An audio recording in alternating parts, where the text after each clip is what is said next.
নমস্কার বন্ধুরা, আজকে করছি আমি টমেটোর চাটনি। তো তোমরা একটু রেসিপিটা দেখে নাও।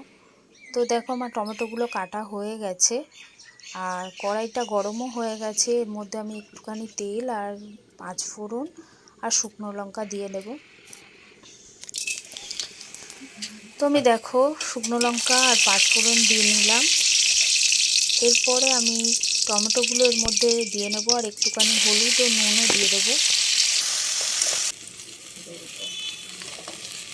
তারপর এর মধ্যে দিয়ে নিলাম আমি এলাচ আর খেজুর। তো এগুলো দিয়ে ভালো করে নাড়াচাড়া করে নেব।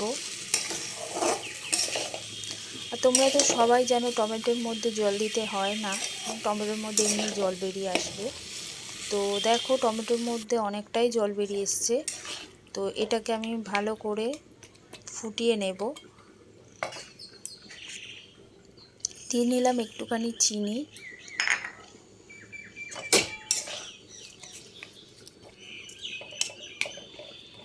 দেখো ভালো করে নাড়াচাড়া করে নেওয়ার পরে দেখো টমেটোগুলো মোটামুটি একটু একটু সিদ্ধ হয়ে গেছে। আর প্রায় বলতে গেলে আমার টমেটোর চাটনি প্রায় রেডি হয়ে গেছে। তো কেমন লাগলো দেখো বন্ধুরা, জানি না তোমাদের কেমন লাগলো। টমেটোর চাটনি দেখো আমার রেডি।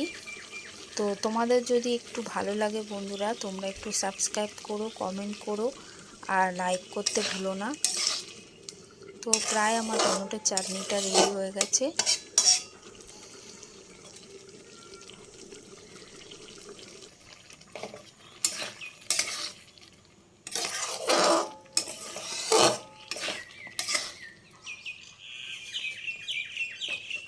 ভালো করে পুরো নাড়াচাড়া করে নেওয়া, পুরো টমেটোর চাটনিটা মাখা মাখা হয়ে গেছে।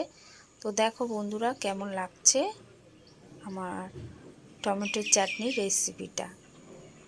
তো আজকের মতো টাটা, বাই বাই।